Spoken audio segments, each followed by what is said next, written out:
I can't do anything right. Maybe I shouldn't even try anymore. There's just no inspiration in this time period of ours. What has the Renaissance ever done for me? If the merchants in Europe, my home, are rebirthing these religious and cultural ideas, why haven't these experiences given me inspiration? If this time period is so progressive, why are women expected to stay at home still? If people are allowed to think and create like never before, then why can I not create a simple play?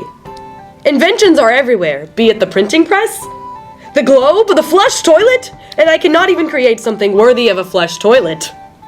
Might as well just go to sleep and dream for some inspiration.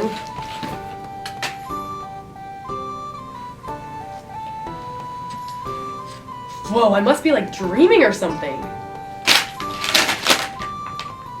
Even in my dreams, I still suck. Don't say that, man. Whoa, it's Christopher Columbus. What are you doing here in my dream sequence? I'm here because you need inspiration. You're here to inspire me? No, Willio. The Renaissance will inspire you. What? Good luck with that. The Renaissance has done me no good before. That's where you're wrong, Willio. There's lots of inspiration in this time period of ours. Like what? Take myself, for example. When I was down, I didn't stop trying to find a new way to obtain new spices. I kept trying, and eventually I found people willing to give me a chance. This is an age of pure discovery. The ability to create new ideas is endless. Just another great thing about the Renaissance and how it affects literature. Thanks, Columbus. I'm still not sure that I'm even good enough to do something great like discovering a continent. Maybe I'm not good enough for this Renaissance life. Did somebody say Renaissance man? Leonardo da Vinci! I must be dreaming. Yes, you surely must be dreaming if you don't think you can write great literature in this time period of ours. You're good at everything. Yes, but only because I can be inspired by this time period of great rebirth of knowledge. Oh geez, not you two. Maybe the Renaissance is overrated. You fool! Inspiration is everywhere! Maybe you just haven't been paying attention. Like what? Take myself, for example.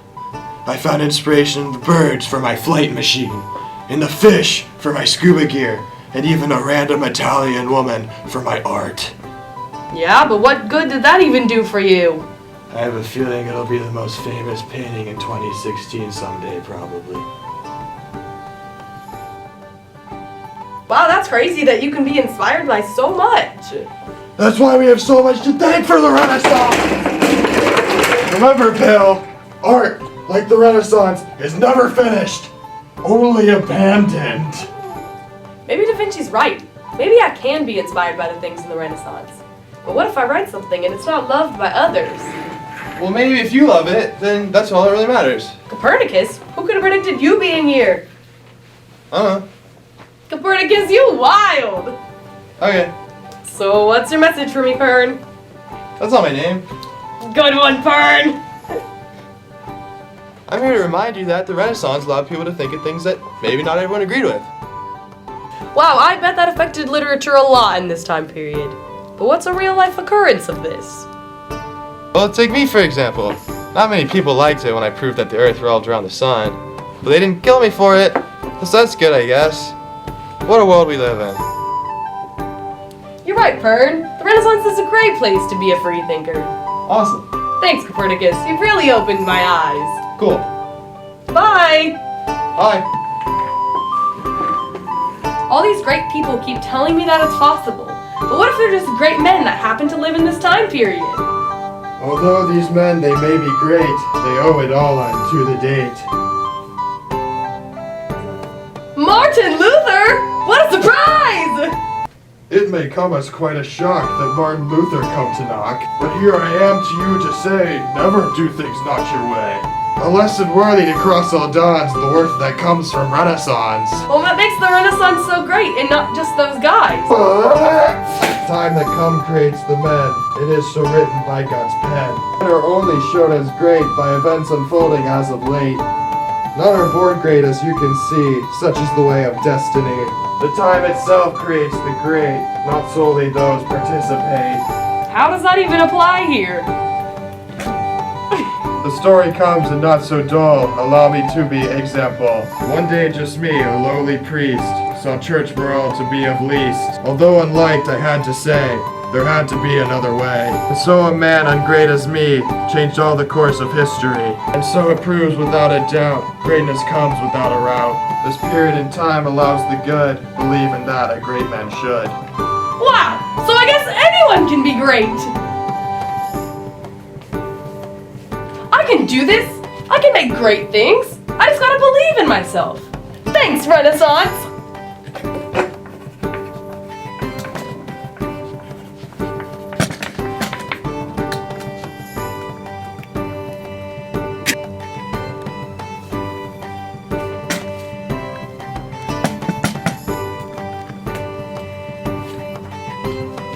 Whoa! Look at this! This looks like a pretty good play. Whoa, that looks like a really good play. It's called Romeo and Juliet. It looks like it's from the Renaissance. Interesting. Maybe we should act out that in other Renaissance plays and do readings of them. Oh, maybe. Excerpts / readings. But soft, what light through yonder window breaks? It is the east, and Juliet is the sun. Arise, fair sun, and kill the envious moon, who is already sick and pale with grief. That thou, her maid, art far more fair than she. Be not her maid, since she is envious, her vestal livery is but sick and green, and none but fools do wear it. Cast it off. It is my lady, oh, it is my love. Oh, that she knew she were. She speaks, yet she says nothing. What of that? Her eye discourses, I will answer it. I am too bold, 'tis not to me she speaks. Two of the fairest stars in all the heaven, having some business, do entreat her eyes to twinkle in their spheres till they return. What if her eyes were there, they in their head? The brightness of her cheek would shame those stars as daylight doth the lamp. Her eyes in heaven would through the airy region stream so bright that birds would sing and think it were not night. See how she leans her cheek upon her hand? Oh, that I were a glove upon that hand, that I might touch that cheek. I mean, She speaks. Oh, speak again, bright angel, for thou art as glorious to that night being over my head, as is a winged messenger of heaven unto the white upturned wondering eyes of mortals that fell back to gaze on him, when he bestrides the lazy puffing clouds and sails upon the bosom of air. oh Romeo, Romeo, wherefore art thou Romeo? Deny thy father and refuse thy name, or if thou wilt not, but be sworn my love, and I'll no longer be a Capulet. Shall I hear more, or shall I speak at this? 'Tis but thy name that is my enemy. Thou art thyself, though not a Montague. What's Montague? It is nor hand nor foot, nor arm nor face, nor any other part, belonging to a man. Oh, be some other name. What's in a name, that which we call a rose, but any other word would smell as sweet. So Romeo would, were he not Romeo called, retain that dear perfection with which he owes. Without that title, Romeo doth thy name. And for thy name, which is no part of thee, take all myself. I take thee at thy word. Call me but love, and I'll be anew baptized. Henceforth, I will never be Romeo. What man art thou that thus bescreened in night, so stumblest on my counsel? By a name, I know not how to tell thee who I am. My name, dear saint, is hateful to myself, because it is an enemy to thee. Had I it written, I would tear the word. My ears have yet not drunk 100 words of thy tongue's uttering, yet I know the sound.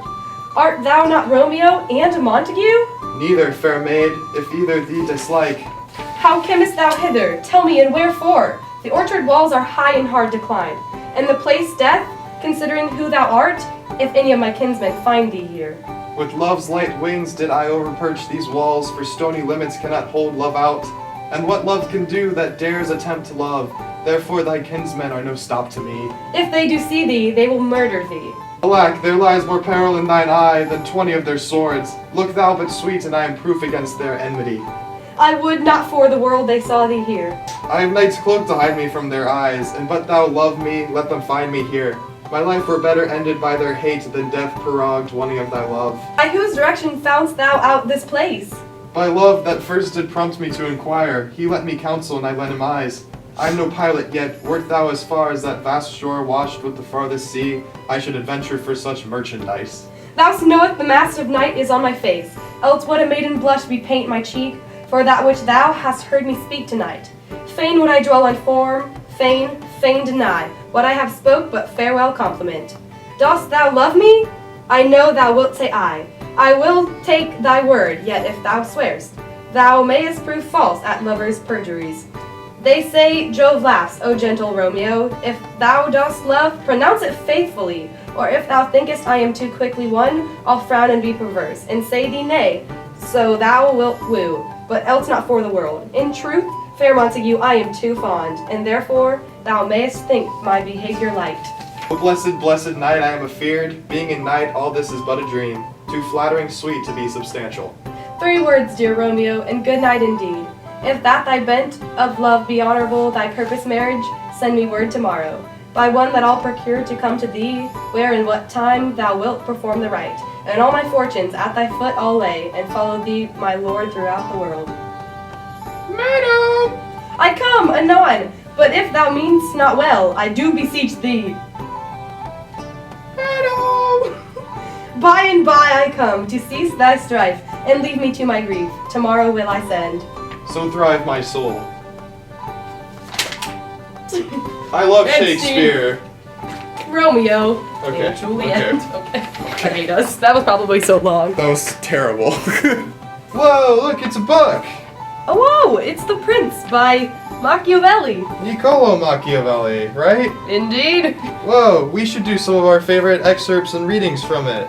If an injury has to be done to a man, it should be so severe that his vengeance need not be feared. Never attempt to win by force what can be won by deception.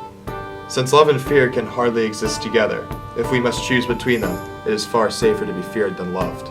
Where the willingness is great, the difficulties cannot be great. The first method for estimating the intelligence of a ruler is to look at the men he has around him. The vulgar crowd always is taken by appearances, and the world consists chiefly of the vulgar. The Renaissance was characterized by its complete turnaround in way of thinking from the Middle Ages. Where the Middle Ages lacked inspiration, discovery, and pursuit of knowledge, the Renaissance gave human minds the freedom it had been lacking. Being without limits after so much time led to many inventions, discoveries, and new ways of thinking. Inventions such as the printing press allowed new ideas to be translated so that they could spread and flourish. Culture was accepted instead of persecuted. People like Martin Luther created huge social movements against the outdated ideas of church. Copernicus literally changed our place in the universe with his discovery, while Columbus sailed to find a new continent. This played a huge role in the formation of literature in the time period. The humanist movement caused the characters created to be more emotional and relatable, full of flaws and imperfections. Plays ranged from serious historical dramas to slapstick and immature comedy. The plots of the literary works developed to show more real-life situations instead of depicting cold and unemotional stories. Entertainment became a huge mode of passing time, with comedies and romances in plays being the most prominent form. Literature changed also to accommodate the changing ideals and viewpoints of humanity. Where a fault was found in government, Machiavelli wrote a political treatise that is still used and quoted in government today. In all, literature came to reflect the ideas created in the Renaissance of what it is to be a human living in a real and free world.